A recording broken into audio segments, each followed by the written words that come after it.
Only believe. Only believe. మరి నేను మొదటగా చెప్పబోయే వర్తమానం ఏంటంటే, మన ప్రవక్త చెప్పిన కృపకు బదులుగా సంఘము ధర్మశాస్త్రమును ఎన్నుకొనుట అనే ఈ వర్తమానంలో నుంచి మరి కొన్ని విషయాలు మాట్లాడాలని మరి నేను ఆశపడుచున్నాను.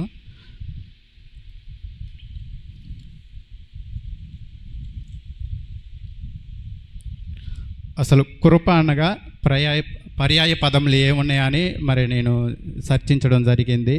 మరి కృపకు పర్యాయ పదములు మరి 5 ఉండడం నేను గ్రహించాను. ఒకటి దయ, కరుణ, అనుగ్రహము, దాతృత్వము, జాలి. మరి కృప అనగా దేవునిలో ఈ గుణ లక్షణాలన్నీ కలిపి ఉన్నాయి. ఆ 5టిని కలిపే కృపగా మరి వాక్యంలో రాయించడం జరిగింది. ఆ ఒక్క కృపలోనే దేవుని యొక్క గుణ లక్షణాలన్నీ, ఆయనలో దయ ఉన్నది, ఆయన కరుణామయుడు ఉన్నాడు, ఆయన మన ఎడలో జాలిపడి ఉన్నాడు. మరి అవన్నిటినీ కృపగా వివరించడం జరిగింది వాక్యంలో. కృప అనగా ఇవన్నీ వస్తాయి. విశ్వాసము, ఫెయిత్ అనగా 5 అక్షరాలు. అదేవిధంగా కృప అనగా కూడా ఆయనలో 5 గుణ లక్షణాలు ఉన్నాయి. అది విశ్వాసం ద్వారానే మరి దేవుడు మనకి బయలుపరుస్తాడని వాక్యం సెలవిస్తుంది. మరి అదేవిధంగా ఇప్పుడు మరి వర్తమానమును మేము చెప్పగా కృపకు బదులుగా సంఘము ఏ విధంగా ధర్మశాస్త్రమును ఎన్నుకున్నది. మరి మొట్టమొదట ఇజ్రాయెల్ ప్రజలను దేవుడు ఏర్పరచుకున్నప్పుడు వారికి కృపనే ఇచ్చి ఉన్నాడు. కానీ ఆ ప్రజలు దాన్ని కృప నుంచి తొలగిపోయి ధర్మశాస్త్రాన్ని ఎన్నుకున్నారు వాళ్ళు. మరి కృప ఏం చేసి ఉన్నది, ధర్మశాస్త్రం ఏం తీసుకొని వచ్చి ఉన్నది అనే దానిని ప్రవక్త మరి పాత నిబంధనలోని లేఖనాలను ఎత్తి పట్టుకొని మరి మాట్లాడడం జరిగింది. మరి ఆ వర్తమానంనే మరి మీ మధ్యలో మరి పంచుకోవాలని ఆశపడుచున్నాను.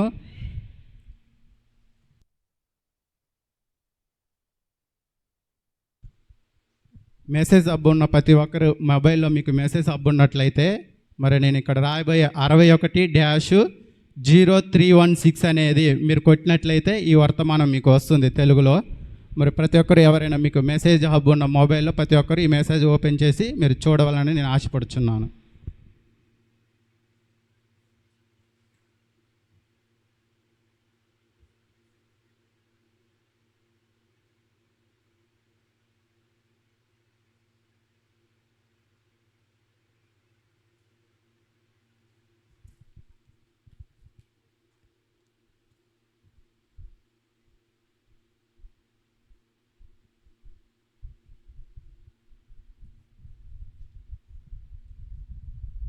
హల్లెలూయా.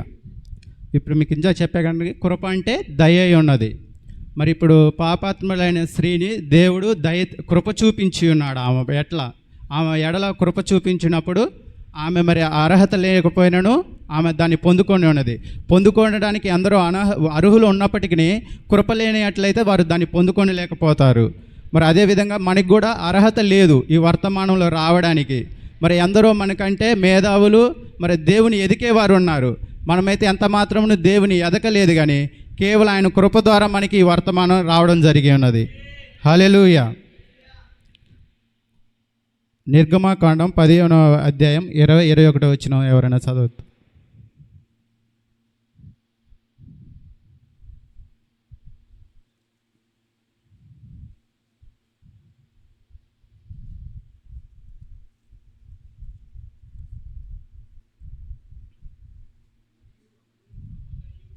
హల్లెలూయా.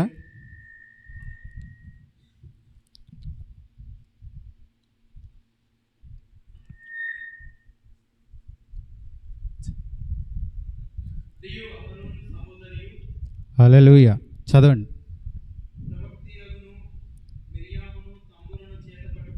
హల్లెలూయా. హల్లెలూయా. హల్లెలూయా. చాలు బ్రదర్. హల్లెలూయా. ఈ సందర్భం మనందరికీ తెలుసు కదండి. మరి ఇజ్రాయెల్ ప్రజలు 40 సంవత్సరాలు బానిసత్వంలోనికి వెళ్ళిపోయినప్పుడు మరి దేవుడు మన అబ్రహాంతో మరి వాగ్దానం చేసుకొని ఉన్నాడు. మన తండ్రి అయిన అబ్రహాం కూడా మరి అన్యుడై ఉన్నాడు. మరి అతనికి దేవుడు కూడా నిబంధనలు చేసుకొని ఉన్నాడు. మరి షరతులు లేని ఒక నిబంధన చేసి ఉన్నాడు. అదేవిధంగా మరి దేవుడు అబ్రహాంతో సెలవిచ్చి ఉన్నాడు, నీ జనములు 40 సంవత్సరాలు మరి అన్య దేశంలోనికి మరి బానిసత్వంలోనికి వెళ్ళినప్పుడు నేను వారిని బలమైన హస్తం చేత తీసుకొని వస్తానని మరి వాగ్దానం చేసి ఉన్నాడు. మరి ఆ వాగ్దానం సందర్భమే ఇప్పుడు మనం చదివి ఉన్నది. ఇప్పుడు వారు 40 సంవత్సరాలు ఐగుప్తులో బానిసత్వంలో ఉండి ఉన్నప్పుడు మరి వారి విడుదల సమీపించి ఉన్నప్పుడు వారు మరి వారు వాగ్దాన దేశాన్ని వారు ఎంతగానో ఎదురు చూస్తూ ఉన్నారు. వారికి బహు దగ్గరలోనికి వచ్చి ఉన్నది అది. మరి ఇప్పుడు వారికి ప్రవక్తను కూడా ఇచ్చి ఉన్నాడు దేవుడు. అప్పుడు ఆ మిరియామి వారిని బయటికి తీసుకొని వచ్చినప్పుడు వారు వాగ్దాన దేశాన్ని తలంచుచు మరి మిరియామి ఎంతో కేకలు పెడుచు మరి వారు పరిశుద్ధాత్మతో నిండిన వారై మరి తంబురతో కేకలు వేస్తూ ముందుకు కదలాడుచున్నారు. కానీ ఒక నిమిషం దీన్ని ఆగి మనం చూసినట్లయితే మరి వారికి ఇంకా ఎంతో దూరం లేదు. మనం మ్యాప్లో కానీ దాన్ని చూసినట్లయితే వారు కానాని దేశం అనేది ప్రవక్త సెలవిచ్చి ఉన్నాడు. గట్టిగా నడిస్తే వారం రోజుల్లో నేను అక్కడికి వెళ్ళగలను అన్నాడు ప్రవక్త. మరి అది అంత దగ్గరై ఉన్నది. అందుకని వారు దాన్ని చూసి వాళ్ళు ఎంతో మురిసిపోవచ్చున్నారు. మరి వారి ఏగులను వారిని కూడా అక్కడికి పంపించి చూసి ఉన్నారు ఆ దేశం ఎలా ఉంటుంది అనేది. దాన్ని బట్టి వారు ఎంతో తమ్మేతంతో దేవుని ఆరాధన చేస్తున్నారు. కానీ వారి ఎమ్మటే వెళ్ళలేదు. వారి అవిశ్వాసం వల్ల వారు ఏం చేయబడ్డారు? మళ్ళీ 40 సంవత్సరాలు అరణ్యంలో తిరగడం జరిగి ఉన్నది.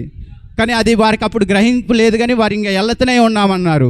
కానీ ఎవరైనా అప్పుడు లేదు నాయన, మీరు ఇంకా 40 దినంలో అరణ్యంలో తిరగబోచున్నారు, మీకు ఇంకా శ్రమలు రాబోచున్నాయని చెప్పినట్లయితే వారు కొద్దిగా అవిశ్వాసం చూపేవారని మరి ప్రవక్త సెలవిచ్చి ఉన్నాడు. హల్లెలూయా.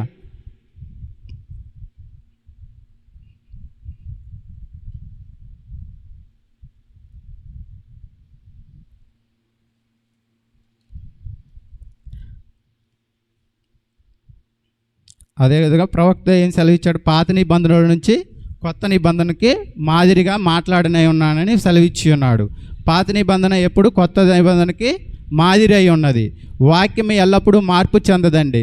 పాత నిబంధనలో ఏదైతే కలిగి ఉన్నదో కొత్త నిబంధనలో కూడా అదే కలిగి ఉన్నది. మరి ఇప్పుడు పాత నిబంధనలో దేవుడు వారికి కృప ఇచ్చినప్పుడు ఒక ప్రవక్తనిచ్చి ఉన్నాడు, ఒక గొర్రెపిల్లనిచ్చి ఉన్నాడు.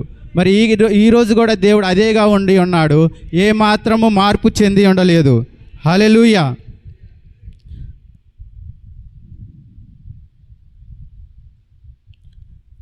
మీరు 12వ పేర తీసినట్లయితే సంఘము కృపకు బదులుగా ధర్మశాస్త్రమును ఎన్నుకొనుట.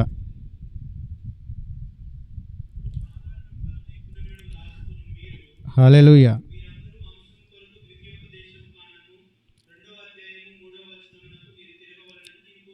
హల్లెలూయా.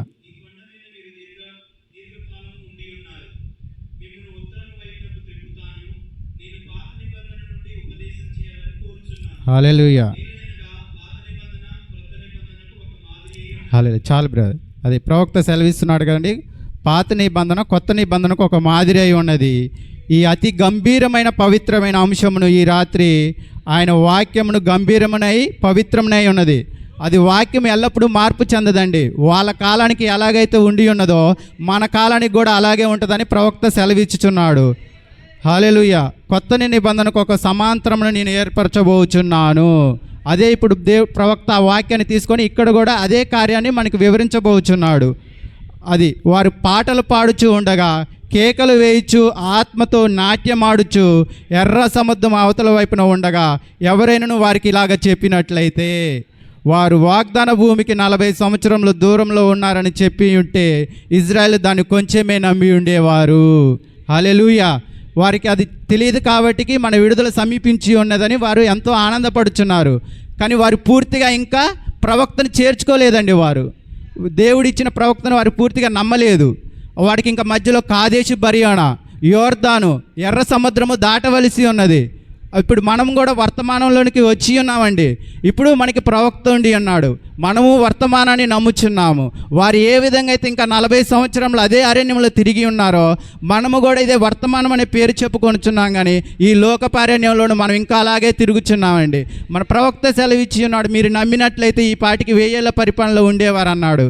మరి ఇంకాను మరి ప్రవక్త ఆ కాలంలోనే చెప్పి ఉన్నాడంటే ఈ కాలంలో ఇంకా మరి ఎత్తబాటులోనికి వెళ్ళలేదంటే మనం కూడా ఇంకా అరణ్యంలో ఉన్నామని అదే కార్యముల ద్వారా మరి ప్రవక్త మనతో మాట్లాడి ఉన్నాడు. మరి ఆ రోజు ఇజ్రాయెల్ ప్రజలు ఏ విధంగా అయితే ఆ కాదేశు బర్యానా దగ్గర సణుగుడు గుణుగుడు మరి ప్రవక్త పైన ఏ విధంగా తిరుగుబాటు చేసి ఉన్నారో ఈరోజు మరి సంఘాలలో, కుటుంబాలలో మరి అదేవిధంగా వర్తమానంలో చూసుకున్నా కానీ అదే కార్యములు జరుగుతున్నవి. మరి వారు ఏ విధంగా అయితే మరి ప్రవక్తని ధృవీకరించి మరి వారు వాగ్దాన దేశానికి వెళ్ళేటప్పుడు మరి అందరూ వెళ్ళలేదండి. ఎవరైతే కృప పొందారో, అంటే ఏర్పాటు అనగా కృప ఉన్న వారి వరకే ఆ అవతల గట్టులోనికి వెళ్ళి ఉన్నారు. మరి ఈరోజు కూడా వర్తమానంలోనికి అనేక మంది వచ్చుచున్నారు, కానీ అందరూ మరి అవతల గట్టుకి వెళ్ళలేరండి. ఎవరైతే కృప చేత మరి దేవుని దయ ఎవరిపైన ఉన్నదో వారి వరకే మరి అవతల గట్టులోనికి వెళ్తారు. హల్లెలూయా.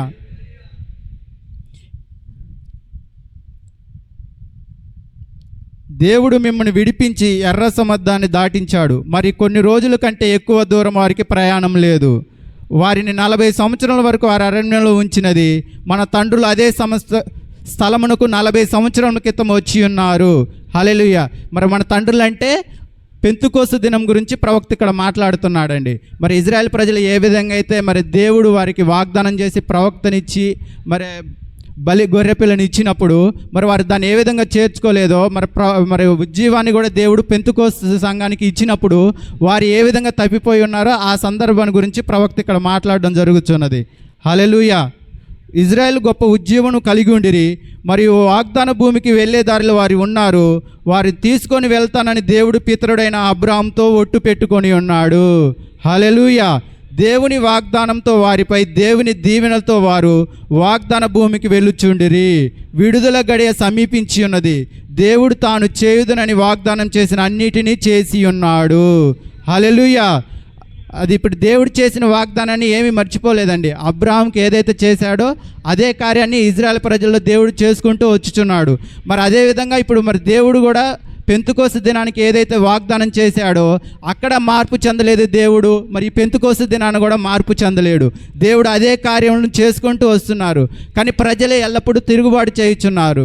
ఆ రోజు ప్రవక్తను చేర్చుకోలేదు. దేవుడిచ్చిన కృపకు బదులుగా వారు ధర్మశాస్త్రాన్ని కోరుకున్నారు. మరి దేవుడిచ్చిన వాక్యానికి వారు ఏదో కలపాలనుకున్నారు. వారు ఒక స్థలాన్ని ఏర్పరచుకున్నారు, కానీ దేవుడు ఎల్లప్పుడూ దాన్ని ఇష్టపడడండి. ఆయన వాక్యాన్ని ఉన్నది ఉన్నట్లుగా ఆయన మాటకు లోబడినప్పుడే ఆ కార్యాలు మన మధ్యలో జరుగుతాయి. మరి సంస్థ కూడా అదే చేసి ఉన్నది. మరి అపోస్తుల ద్వారా దేవుడు మరి మొదటి కార్యంలో సంఘానికి ఏదైతే ఇచ్చాడో మరి పెంతుకోస్తు కూడా దేవుడు అదే ఇచ్చి ఉన్నాడు. కానీ సంస్థలు ఏం చేసినాయి అంటే దాన్ని తీసివేసి వారి సిద్ధాంతములను ఆచారాలని మరి వాక్యాన్ని కలపడం జరిగి ఉన్నది. అదే ఆ విధానాన్ని ప్రవక్త మరి ఇక్కడ మాట్లాడడం జరుగుతున్నది. హల్లెలూయా. ఇప్పుడు అది ఒక గంభీరమైన సంగతి. మనం తప్పక దానిని ఒక క్షణం ఆలోచించాలి. వారి ముందు మారా నీళ్లు ఉన్నవి, వారు కొద్దిగానే నమ్మిరి. లేక పాపము ఒక అరణ్యము, లేక సీనాయి పర్వతము, లేక కాదేశు బర్యోన, అక్కడ వారు పూర్తిగా దేవుని పట్ల విఫలమైపోయి. కాదేశు బర్యోన నుండి వారి దాటుటకు 11 దినములే ఉన్నవి. హల్లెలూయా. వారు దానిని నమ్మలేకపోయారు. ఏలయనగా ఇది వరకే ఎన్నో గొప్ప కార్యములు జరుగుట వారు చూసి ఉన్నారు. హల్లెలూయా. మరి దేవుడు వారి మధ్యలో మరి బండను కొట్టి నీరిచ్చి ఉన్నాడు. మరి ఆహారం అయినప్పుడు దేవుడు మరి పరలోకం నుంచి మన్నాని పంపించి ఉన్నాడు. మరి వారిలో అన్ని కార్యములను చూసి ఉన్నప్పటికీ వారిలో అవిశ్వాసమే మేను మరి ప్రవక్త సెలవిచ్చి ఉన్నాడు. అవిశ్వాసము ద్వారానే వారు విడవబడి ఉన్నారని. మరి ఇప్పుడు కూడా అదేవిధంగా మరి మన మధ్యలో కూడా అవిశ్వాసం ద్వారానే మనం విడవబడుచున్నామండి. మరి దేవుని వాక్యాన్ని నమ్మకపోవటమే అవిశ్వాసము. పాపం అనగా అవిశ్వాసం అని మన ప్రవక్త సెలవిస్తున్నాడు. హల్లెలూయా. ఎప్పుడైనా ఇజ్రాయెల్ చేసిన గొప్ప పొరపాటు ఏదనగా కృపను బదులుగా వారు ధర్మశాస్త్రం ఎన్నుకొనుట. వాక్యాన్ని వాక్యంగా చేయకుండా ఏదో దాన్ని చేయటమే ఇజ్రాయెల్ చేసిన గొప్ప పొరపాటు అని ప్రవక్త సెలవిస్తున్నాడు. కృపను విడిచిపెట్టి ధర్మశాస్త్రమును అంగీకరించుటయే. దేవుడు అబ్రాహాముతో చేసి ఉన్న నిబంధన సంపూర్ణంగా కృపతో కూడి ఉన్నది.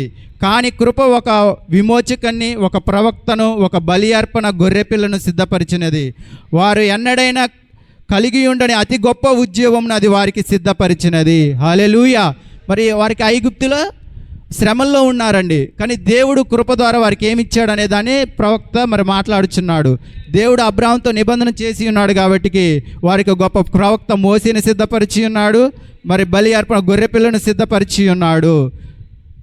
వారు అప్పుడు అది కలిగి ఉన్నప్పుడే గొప్ప ఉద్యోగం వచ్చి వారు పాటలతో పాడుతూ తంబూర నాట్యాలతో ఆడుతూ వారు బయటకు వస్తున్నారు. మరి ఈరోజు సంఘశాఖల్లో నుంచి మనం కూడా ఆ విధంగానే వచ్చి ఉన్నాం. ఎంతో ఉజ్జీవంతో మరి బయటకు వచ్చి ఉన్నాము. కానీ ఇజ్రాయెల్ ప్రజలు మళ్ళీ ఐగుప్తు వైపు వెనక్కి తిరిగి చూసి అదే కార్యములను చూసి ఉన్నారు ఆ అరణ్యంలో. మరి ఈరోజు కూడా వర్తమానంలో మరి మన కుటుంబాల్లో కూడా అదే జరుగుతుందండి. మనం లోకంలో నుంచి బయటకు వచ్చి ఉన్నాము. మరి ఇది ఎంతో మంది ఉజ్జీవింపజేసి ఉన్నది. మనం ఎంతో తంబుర నాట్యంతో వారు ఆడినట్లుగా మనం కూడా ఎంతో తన్మయత పొంది మరి ఎంతో ఉజ్జీవంతో మనం సంఘశాఖల్లో నుంచి లోకంలో నుంచి బయటకు వచ్చి ఉన్నాము. కానీ వారు కొంతకాలం ప్రయాణం అయినాక వారిని ఏ విధంగా అయితే 40 సంవత్సరాల అవిశ్వాసం అరణ్యంలో నిలిచి ఉన్నదో, మరి ఈరోజు కూడా మన కుటుంబాల కార్యాలు జరగకపోవడానికి అదే అవిశ్వాసం, అదే కార్యములు, మళ్ళీ తిరిగి మనం అదే లోక కార్యముల వైపు చూచుట. మరి వాక్యానికి మనం ఏది కలపకూడదండి. మొదట ఏ ఉజ్జీవంతో అయితే బయటకు వచ్చి ఉన్నామో మనం ఎల్లప్పుడూ ఆ వాక్యంతో నిలిచి ఉండాలి. మరి ప్రతి దానిపైన అదే విశ్వాసాన్ని ఉంచాలి. మనం ఎప్పుడైతే మరి వెనక్కి తిరిగిపోతాం అంటే వాక్యాన్ని వాక్యంగా నమ్మక అవిశ్వాసాన్ని ఉంచుతామో అప్పుడే మన మీదకి శ్రమలు వస్తాయి. వారు ఆ విధంగానే మరి నశించిపోయి ఉన్నారు. మనం కూడా ఆ విధంగానే ఎత్తబాటును తప్పిపోతాము. ప్రవక్త అదే కార్యాన్ని సంఘము కృపకు బదులుగా ధర్మశాస్త్రమును ఎన్నుకొనుట. మరి ఇప్పుడు అది ఇజ్రాయెల్ ప్రజలకి, మరి మన పితరులకు అయిపోయింది. ఇప్పుడు కూడా మనకి వాగ్దానం చేయబడి ఉన్నది. మరి మన శరీర మార్పులు ఏ విధంగా జరుగుతాయి అనేది కార్యములన్నింటినీ ప్రవక్త ఈ వర్తమానంలో మాట్లాడడం జరిగి ఉన్నది. హల్లెలూయా.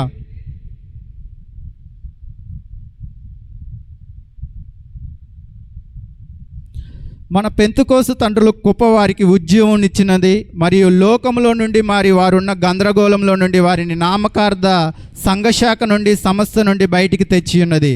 వారు ఎన్నడైనా కలిగి ఉండని అతి గొప్ప ఉద్యోగంను వారికి తెచ్చినది. హల్లెలూయా. పరిశుద్ధాత్మను వారిపై కుమ్మరించినది, ఆత్మతో వారిని నింపినది. వారు పాటలు పాడుచు ఆత్మతో నాట్యమాడుచు ఒక అద్భుతమైన సమయమును కలిగి ఉండిరి. ఆ సంవత్సరములన్నిటి గుండా పూర్తి వాగ్దానం నుండి వారి దూరముగా ఉన్నారని వారు కొంచెమే ఎరిగి ఉండిరి. హల్లెలూయా. వారు ఇంకా నుంచి అదే ప్రవక్త సెలవిస్తున్నాడండి. మరి వారి సంఘశాఖల సిద్ధాంతంలో నేను బయటకు వచ్చి ఉన్నాము. మరి పరిశుద్ధాత్మ మా పైన ఉన్నది, పరిశుద్ధ కార్యములు మాతో జరుగుచున్నాయి. మరి దేవుడు మనతో ఉన్నాడని అదే పెంతుకోస ఎంతో ఆనందించి ఉన్నదే కానీ మరి ప్రవక్త సెలవిస్తున్నాడు వారు కొద్దిగా నమ్మి ఉన్నారు కానీ వారు ఇంకా ఎంతో దేవుడు చేసిన వాగ్దానానికి చాలా దూరంలో ఉన్నారని మరి ప్రవక్త మాట్లాడి ఉన్నాడు. హల్లెలూయా. అది సహజమైన ఇజ్రాయెల్లో ఉన్నట్లుగా ఇప్పుడు చూశారు కండి. సహజమైన ఇజ్రాయేలీలు వారిలో ఏ విధమైతే ఆ కార్యాన్ని తీసుకొచ్చిందో ఆత్మీయ ఇజ్రాయేలమైన మనము మరి ప్రవక్త మరి అబ్రాహాంతో సెలవిచ్చి ఉన్నాడు కదండి, విశ్వాసులకు తండ్రి.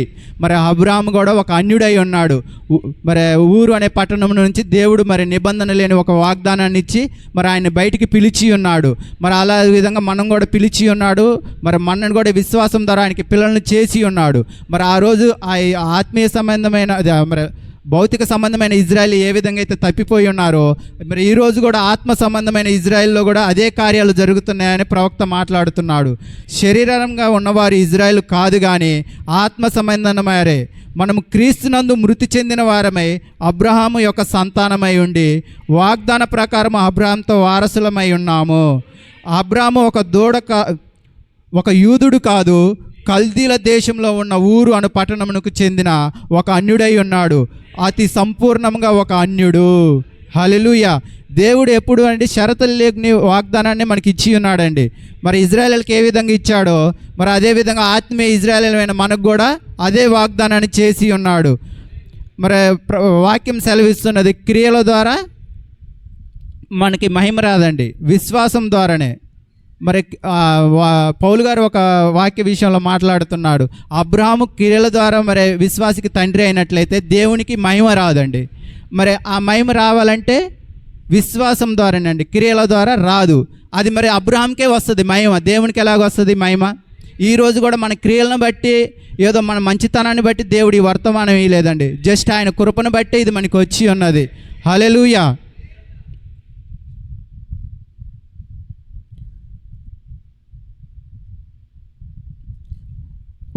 దేవుడు వారి ముందు ఉంచిన మార్గాన్ని ఏ విధంగా అయితే త్రోసివేసి ఉన్నారో మరి సంఘం కూడా ఆ విధంగా త్రోసివేస్తుందని 16వ మరి పేరాలో ప్రవక్త మాట్లాడుతున్నాడు. ఈ మార్గంలో ఉన్నారు, కారణము దేవుడు వారికి దేన్ని సిద్ధపరిచాడో దాన్ని వారు అంగీకరించుటకు నిరాకరించారు. మరియు వారు దానికి ఏదో కలపాలని కోరుకున్నారు. అక్కడే మనం ఎల్లప్పుడూ మన పొరపాటును చేస్తాము. ఎప్పుడంటే దేవుడు చేసిన దానికి మరియు దేవుడు చెప్పిన దానికి ఏదో కలుపుట. హల్లెలూయా. చూశారు కండి, వాళ్ళు ఇజ్రాయెల్ కూడా ఏం చేసి ఉన్నారు, దేవుడిచ్చిన కృపకు ఏరే దాన్ని కలిపి ఉన్నారు. దాని ద్వారా వారు తప్పిపోయి ఉన్నారు. మరి పెంతెకోస్తు సంఘం ఏం చేసి ఉన్నది? మరి దేవుడు ఇచ్చిన ప్రవక్తల మరి వాక్యానికి వారు ఏరే దాన్ని కలపడం జరిగి ఉన్నది. దాని ద్వారా వారు తప్పిపోయి ఉన్నారు. ఈరోజు మనం కూడా అదే, మన వర్తమానానికి వేరేది కలపరాదు. అలా కలిపిపోతే మనం ఎల్లప్పుడూ తప్పిపోతాము. దాని గురించి ప్రవక్త ఇక్కడ మాట్లాడుతున్నాడు. హల్లెలూయా. 2000 సంవత్సరముల నుండి వారు ప్రభు యొక్క ప్రార్థనకు ఒక మాట కలిపి దాన్ని ఇంకా బాగా చేయాలని, లేక ఒక మాటను తీసివేసి దాన్ని ఇంకా బాగా చేయాలని వారు ప్రయత్నం చేయుచున్నారు. హల్లెలూయా. మనం మన సొంత జ్ఞానంతో దాన్ని ఏదే చేయాలని ప్రయత్నం చేయకూడదండి. మనకి ప్రవక్త ద్వారా ఏదైతే ఇచ్చి ఉన్నాడో దాన్నే మనం చేయాలి. ఇప్పుడు అపోస్తుల బోధన సంఘ శాఖలను ఏం చేశాయి? త్రోసివేశాయి. మరి యేసుక్రీస్తు నామంలో బాప్టిజమే దేవుడు మరి ప్రవక్త ద్వారా మళ్ళీ మనకి ఇచ్చి ఉన్నాడు. కానీ ముందుగా అపోస్తుల ద్వారా అది పెంతెకోస్తుకి ఇవ్వబడి ఉన్నది. కానీ మరి అది కొన్ని దినములకు అది సమస్తగా మారిపోయి ఉన్న వాక్యాన్ని తప్పించి వేసి ఉన్నది. మరి యేసుక్రీస్తు నామంలో బాప్టిజానికి బదులుగా తండ్రి కుమార పరిశుద్ధాత్మ నామంలో బాప్టిజంలోనికి మార్చి ఉన్నది. మరి అక్కడ ఏం చేసి ఉన్నది? ఉన్నదాన్ని ఉన్నట్లుగా ఉన్నీక ఇంకా ఏదో చేయాలి, గొప్పగా కార్యాలు చేయాలనే ఒక సిద్ధాంతాన్ని తీసుకొని వచ్చి ఉన్నారు. అదే వారికి అది మరణమై ఉన్నది. మరి అదేవిధంగా స్త్రీ బోధ లేదని మరి ఆదిమ పెంతెకోస్తు సంఘం సలహా ఇస్తుంది. కానీ మరి ఈ రోజున్న సమస్యలు ఏం చేసి ఉన్నారంటే ఆ వాక్యం నుంచి బయటకు వచ్చి మరి ఒక నవ్యమైన దాన్ని ఇవ్వాలని స్త్రీలను పులిపిటిచ్చి బోధించడం జరుగుతున్నది. మరి ప్రభురాత్రి భోజనము మరి రాత్రి ఇవ్వాలని ఉన్నది. కానీ ఈరోజు సంఘశాఖలు ఏం చేసాయి? దాన్ని మధ్యాహ్నానికి మార్చి ఉన్నాయి. మరి ఆ విధంగా కొత్త దాన్ని ఏది చేర్చకూడదు. అది చేరిస్తే మనకి మరణమై ఉన్నది. వారు ఏ విధంగా అయితే ఆ అరణ్యంలోనే రాలిపోయారో మనం కూడా అదే విధంగా వర్తమానానికి ఏది కలపకూడదు. అది సంఘమే కానీ మన జీవితంలోనైనా కానీ కుటుంబాలు కూడా ఆ విధంగా ప్రవక్త ఆ సందర్భాన్ని బట్టి మాట్లాడుచున్నాడు. హల్లెలూయా.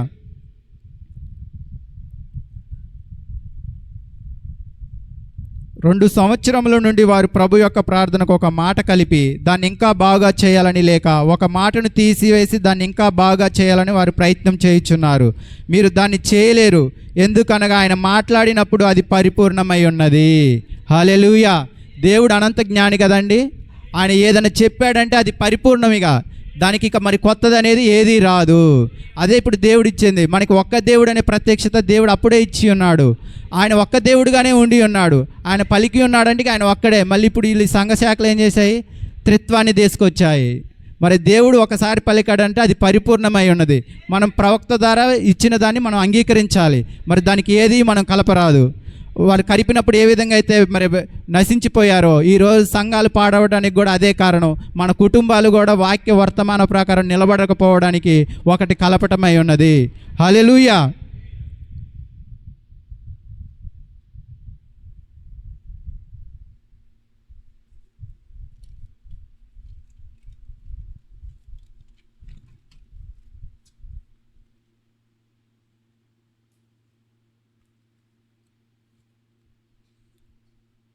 ఆదికాండం 10వ అధ్యాయము 2, 3, 4 వచనాలు చదువు.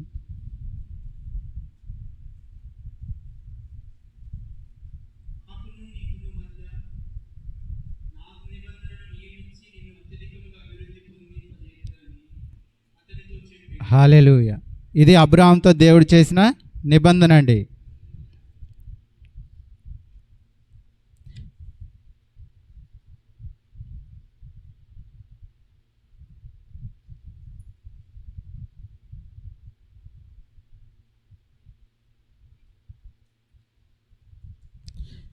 ఇప్పుడు గమనించండి, వారందరూ ఈ మార్గంలో ఉన్నారు. కారణం దేవుడు వారికి దేన్ని సిద్ధపరిచాడో దానిని వారు అంగీకరించుటకు నిరాకరించారు. హల్లెలూయా. మరి అబ్రహాము దేవుడు వాగ్దానం చేసినప్పుడు నిరాకరించారండి? ఆయన నిరాకరించలేదు, ఏమాత్రము సందేహించలేదు. మరి దేవుని మాట పైన ఆధారపడి బంధువులను, దేశాన్ని, సమస్తాన్ని విడిచిపెట్టి ఆయన బయటకు వచ్చి ఉన్నాడు. మరి ఈరోజు కూడా ఆ వాగ్దానం ఇప్పటికీ నిలిచి ఉన్నది మనకి. మనం కూడా అబ్రహాము వలె ప్రతి దానిపైన నమ్మకం ఉంచాలి, విశ్వాసం ఉంచి బయటికి రావాలి.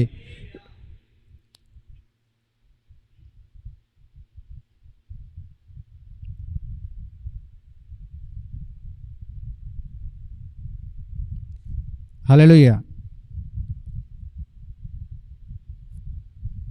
17వ పేరాలో ప్రవక్త మరి సంఘశాఖలు ఏ విధంగా కలిపి ఉన్నాయనే దాని గురించి మాట్లాడి ఉన్నాడు. 17వ పేర, మరి అందులో 2nd పేర. ఎలాంటి దీవెనను కృప ద్వారా దేవుడు సిద్ధపరచెను. వారిలో అనేకులు వారి సొంత పేరును రాయలేరు. వారిలో కొందరు చింపిరి బట్టలతో సంఘమునకు వచ్చేవారు. రైలు పట్ట త్రోవ వెంబడి వారు నడుస్తూ తమ చేతుల నిండా మొక్కజొన్న ఏరుకొని పట్టాల మీదనే వాటిని కొట్టి చిన్న తల్లులు తమ పిల్లలను పోషించేవారు. తద్వారా తమ భర్తలు సువార్తను బోధించగలిగేవారు. హల్లెలూయా. మరి దేవుడు ఎల్లప్పుడూ సామాన్యతలోనే దాగి ఉన్నాడండి. గొప్పవారిని దేవుడు ఎల్లప్పుడూ వాడుకోడు. మరి దేవుడు ఏ విధంగా ఎల్లప్పుడూ సామాన్యతలో దాగి ఉన్నాడో, మరి ప్రవక్త మొదటి ఉజ్జీవం వచ్చినప్పుడు ఆ పెంతుకోస్తు ప్రజలు ఏ విధంగా ఉండి ఉన్నారో మరి ఈ సందర్భంలో మాట్లాడుచున్నాడండి. మరి పేతురు గారికి కూడా దేవుడు మరి వాక్యాన్ని ఇచ్చినప్పుడు పేతురు కూడా పామరులై ఉన్నాడు. ఆ మొదటి సంఘం ఏ విధంగా అయితే పామరులై ఉన్నారో మరి ఆ పెంతుకోస్తు కూడా పామరులుగానే ఉండి ఉన్నారు. వారు చింపిరి జుట్టుతో ఉన్నారు. వారి పేర్లు కూడా రాయలేని వారు, మరి వారి తినుటకు కూడా ఆహారం లేని ప్రజలు. అంత పేదవారిని దేవుడు ఎల్లప్పుడూ ఏర్పరచుకుంటాడు. గొప్పవారిని ఎప్పుడు దేవుడు ఏర్పరచుకోడండి. హల్లెలూయా. ఎందుకనగా వారు మాత్రమే ఆయన మాటకు లోబడతారు. ఆ ఉన్న వాక్యాన్ని ఉన్నట్టుగా తీసుకుంటారు. దానికి ఒకటి కలపరు, ఒకటి చేర్చారు. అబ్రహాం ఆ రోజు అదే ఉన్నాడు.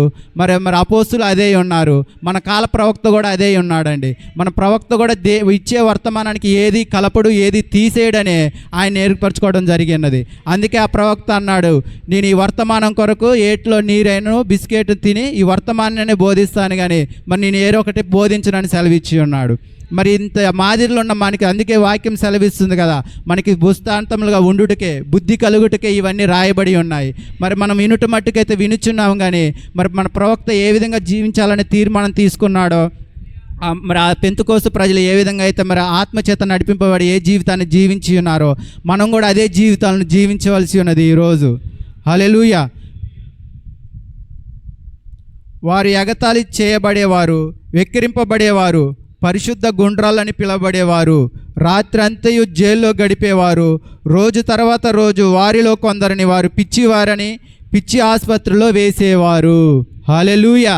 మరి ఈరోజు అలాంటి అనుభవములు మనకు ఉన్నాయా అండి? హల్లెలూయా. మరి వాక్యంతో నిలబడ్డ వారికి కంపల్సరిగా ఇలాంటి పరిస్థితులు వస్తాయి. హల్లెలూయా. వెస్లీ ఎన్నడూ దాన్ని పొందలేదు. వారిలో ఎవరు దాన్ని పొందలేదు. హల్లెలూయా. గొప్ప సంస్కర్తలు పెంతుకోస్తు ఉద్యమం లాంటి ఉజ్జీవమును వారు ఎన్నడూ పొందలేదు. హల్లెలూయా. పెంతుకోస్తు దినమున పరిశుద్ధాత్మ కుమ్మరింపబడినప్పటి నుండి అది భూమిని తాకిన అతి గొప్ప సంగతి అయి ఉన్నది. అలాంటిది లేదు ఇప్పుడు. వారు గత సంవత్సరం ఎక్కువ మంది మార్పు చెందిన వారిని వారు కలిగి ఉన్నారు. దరిదాపుగా మిక్కిలిన సంఘములన్నిటిని కలిపి దానికంటే ఎక్కువ మార్పు చెందిన వారిని పెంతుకోస్తు సంఘమే కలిగి ఉన్నది. ఈ బిడ్డనే బిల్లీ గ్రహం దాని గురించి మాట్లాడడం మీరు విన్నారు. హల్లెలూయా. ఇప్పుడు మరి ప్రవక్త సెలవిస్తున్నాడు కదండి, ఆ పెంతుకోస్తు సంఘం అనేది మరి ఏ విధంగా వాక్యం నుంచి తప్పిపోయి మరి వారే ఈ మధ్య మేము కొత్త ఉజ్జీవాన్ని తీసుకొచ్చి మేమే గొప్ప కట్టడలు కలిగి ఉన్నాము, గొప్ప ప్రజలను కలిగి ఉన్నామని వాక్యం నుంచి తప్పిపోయిన విధానాన్ని గురించి మరి ప్రవక్త ఇక్కడ మాట్లాడడం జరిగింది. ఎక్కడ మనం తప్పును చేశాము, ఇజ్రాయెల్ను చేసినట్లుగానే పరిశుద్ధాత్మ దారిలో వెళుతూ మనం నడిపించినట్లుగా మనం దారి వెంబడి వెళ్ళలేకపోవచ్చున్నాము. హల్లెలూయా. అవిశ్వాసంలోనికి వచ్చుటకు కారణం ఏమనగా మనము దేనినో కలిపి ఉన్నాము. హల్లెలూయా. ఎల్లప్పుడూ వాక్యానికి ఏదో ఒకటి కలపడం వల్లనే మనం ఆ స్థానంలో నుంచి తప్పిపోతాము. పరిశుద్ధాత్మ ఏదైతే మనకి ఇచ్చి ఉన్నాడో దానితోటే నిలిచి ఉండాలి. హల్లెలూయా. కానీ వారు చేసిన అదే కార్యమును చేశారు. బైబిల్ కొరింథీయులకు రాసిన పత్రికలో చెప్పినట్లుగా ఆ సంగతులకు మనకు మాదిరిలై ఉన్నవి. వారికి ఏమి జరిగి ఉన్నదో మనకు అదే జరుగును. మొదటి సంగతికి ఏమి జరిగినది? ఆత్మచేత నడిపించబడు ఒక విశ్వాస గుంపులో మనము ఉండలేకపోయాము. మనము ఏదో ఒక పేరును మన మీద అతికించవలసి ఉండెను. హల్లెలూయా. ఇప్పుడు వర్తమానం చెప్తుంది కదండి, మనకి దేవుడు ఏదైతే ఇచ్చి ఉన్నాడో దానితోటే మనం నిలిచి ఉండాలండి. మరి ఒక దాన్ని మనం కోరుకొనరాదు. కోరుకొనితే అది మరణమై ఉన్నది. మరి ఇప్పుడు మొదటి నుంచి జరిగింది అదే ఉన్నదండి. మళ్ళీ దేవుడు మరి సంఘ శాఖలు కూడా తప్పిపోయినప్పుడు మరి ప్రవక్త సెలవిచ్చి ఉన్నాడు.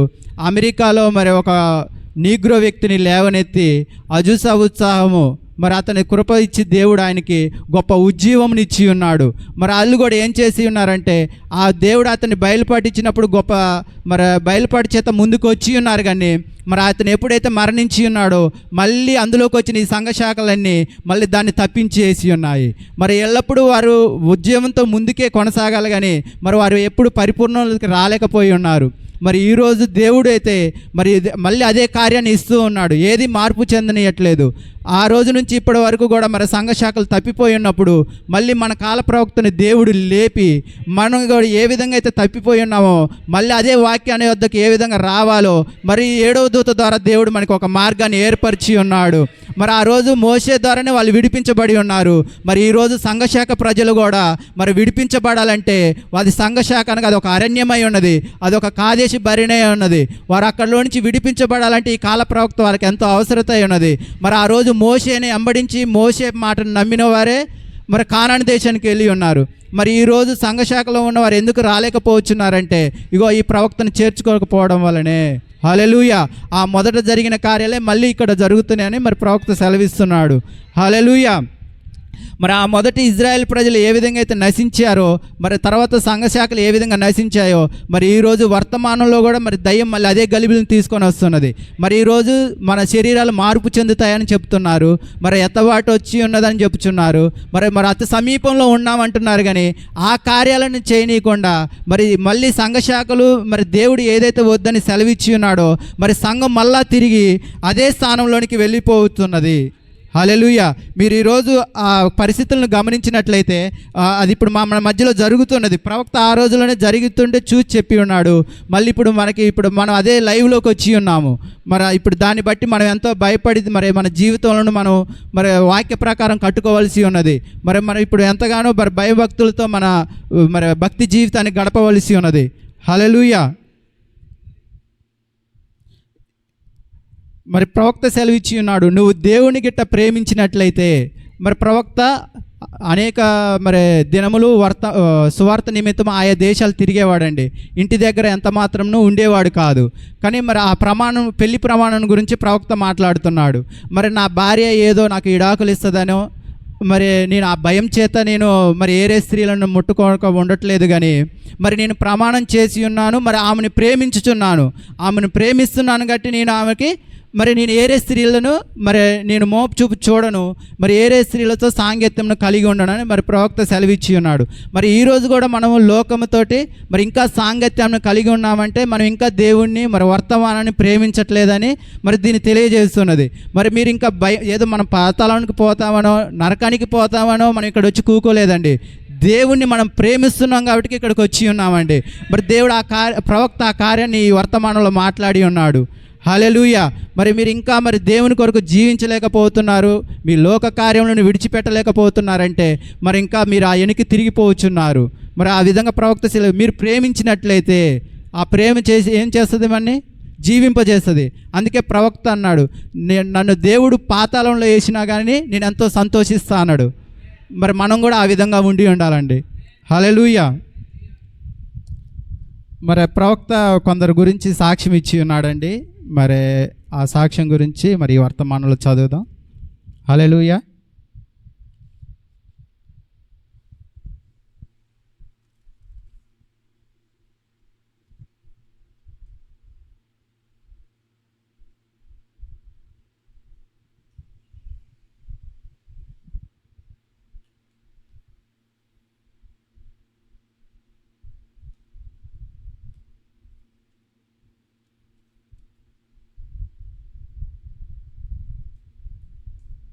ఇప్పుడు మనం ఏం చేస్తున్నామండి? సువార్తకి వెళ్ళి రావాలంటే మరి పనికి పోయి వచ్చాము, మనం అలసిపోయాము, ఇక ఇదే మా కుటుంబ భారం అయిపోయిందని నేనేమని కాదు, నేను కూడా అనుకుంటున్నానండి. ఇది నాకు వర్తిస్తుంది.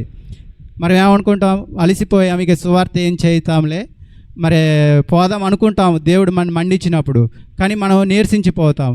మరి ప్రవక్త తన జీవితంలో ఏ విధంగా మరి జీవించి ఉన్నాడు, ఆ కుటుంబ అనుభవాన్ని మరి ప్రవక్త ఇక్కడ పంచుకోవడం జరిగి ఉన్నదండి. మొదటి పేర మధ్యలో మీరు చూసినట్లయితే సంఘమునకు కృప బదులుగా ధర్మశాస్త్రం ఎన్నుకున్నట్లో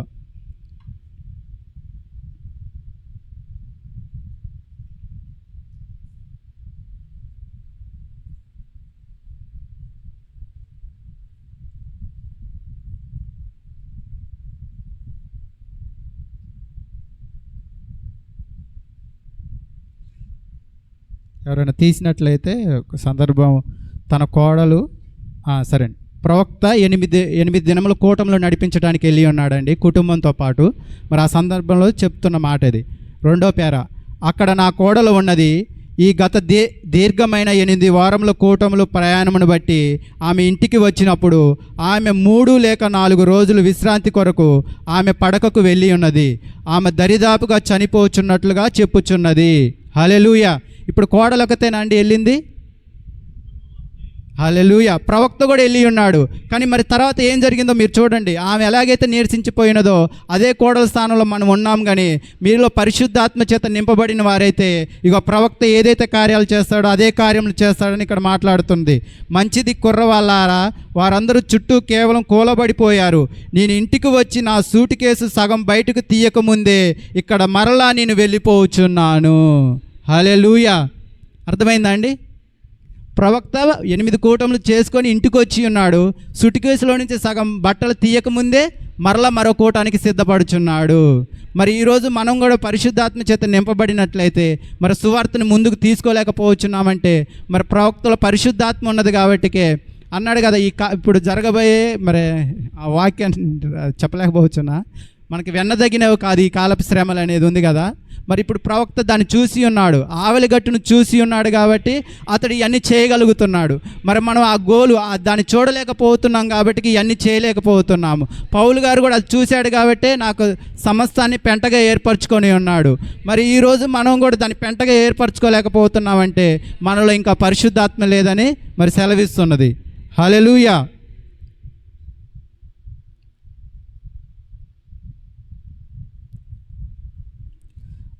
ప్రవక్త అలా చేయడం ద్వారా మరి సంఘ కాపరి ఉండేవాడు. అతడు కూడా మరి సువార్తకి వెళ్ళినప్పుడు మరి అతనికి నరాల బలహీనత అనేది వచ్చి ఉన్నది. మరి అతడు ఈ ప్రవక్తని ఇలా తిరుగుట అది చేయట చూసి అప్పుడు చెప్తున్నాడు సందర్భంలో, అయ్యా నీకు కూడా ఇలాగ రావచ్చు, ఇలాగ జరిగిద్దంటే ప్రవక్త అంటున్నాడు, పర్వాలేదయ్యా, మనకి ఆవలిగట్టులో మరి ఏవి రావు, మరి నాకు ముందు నా కిరీటం పొందుకున్నట్టుకే నేను ఉన్నాను కాబట్టి మరి తగదు ఇదని చెప్తున్నాడు. ఆ మంచి సహోదరుని గురించి కూడా మరి ప్రవక్త మరి సాక్ష్యం ఇచ్చి ఉన్నాడు.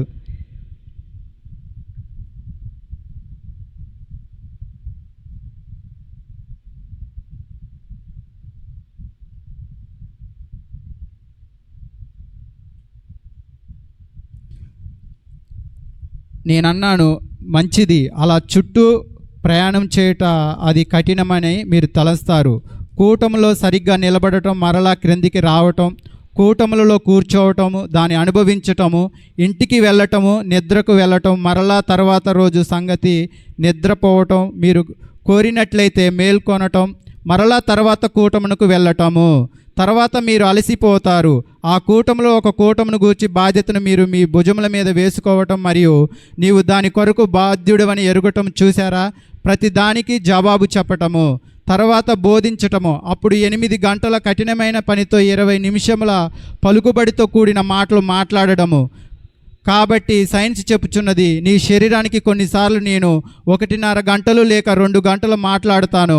మరి అదియుగాక ఒక దర్శనము 3 రోజుల ప్రసంగం చేసిన దానికంటే ఎక్కువగా నిన్ను చీల్చివేస్తాయి. చూసారా? అప్పుడు ఒక రాత్రిలో అలాంటి దర్శనంలో 30 అయితే చూడండి, అక్కడ మార్గం లేదు. అది కేవలం అది ఒక అద్భుతమై ఉన్నది. దానికే అది ఒక అతి విశేషమైన అద్భుతము. అదే దేవుడు నిన్ను బ్రతుకనియడము. హల్లెలూయా. మరి ప్రవక్త చూసి అన్నారు కదండి, అతను ఎలాగ మరి బలహీనుడు అవుతాడో సెలవిస్తున్నాడు. మరి ఒక దర్శనానికి అంత బలహీనుడు అయితే మరి ప్రవక్తకి 30-40 దర్శనాలు వచ్చాయంటండి. మరి అతడే మరి దేవుని కొరకు అలాగే నిలబడి అడిగి ఉన్నాడంటే మరి మనం అంత బలహీనులం అయిపోతున్నామా ఈరోజు? హల్లెలూయా. మరి ఈ విషయంలో మన అందరం మరి పట్టింపు కలిగి ఉండాలి. హల్లెలూయా. మీలో ఎంతమంది రెవరెండ్ రీచ్ గురించి విన్నారు? మొన్న రాత్రి లాస్ ఏంజిల్లో అతడు నా ప్రక్కనే మోకరించి ప్రార్థించాడు. మీకు రిచ్ తెలుసా? ప్రవక్త అక్కడ అడుగుతున్నాడండి. చాలా బలహీనంగా ఉన్నాడు. అది అతని విపత్తులోనికి నెట్టినది. అతడు తర్వాత దాని వలనే దాన్ని కేవలం చేయగలను అనుకున్నాడు. కాబట్టి అతడు వెళ్ళిపోయాడు. సువార్త ఫలమును తీసుకొని తిరిగి వచ్చాడు. మరి ఒక ఉజ్జీవాన్ని తీసుకున్నాడు. అతని పని అయిపోయినది. మరియు నరముల బలహీనత అతనిని మొత్తినది. ఓ భయంకరమగు స్థితి! అతడు ఎంతో చక్కని చిన్న సహోదరుడు. అతడు లోనికి వచ్చాడు. అతడు నన్ను చూసిన వెంటనే నాతో మాట్లాడుటకు ప్రయత్నం చేశాడు. అతడు మోకరించి అతడు చెప్పిన దాన్ని గుర్తించుటకు ప్రయత్నం చేశాడు. అతడు అన్నాడు, బ్రదర్ బ్రెనహం, అలా వెళుతూ ఉండవద్దు. ఈ దినంలో ఒక దినమున నీవు నా వలే ఉంటావు. దాన్ని చేయవద్దు. కానీ మన ఆసక్తి బహుశా మన జ్ఞానమును మండిస్తుంది కాబట్టి ఎలాగైనా అది పర్వాలేదని ప్రభువును నమ్ముచు మనం ముందుకు వెళుతూ ఉండాలి. హల్లెలూయా. మరి దేవుడి చిన్న వర్తమానాన్ని దీవించును గాక. ఆమేన్.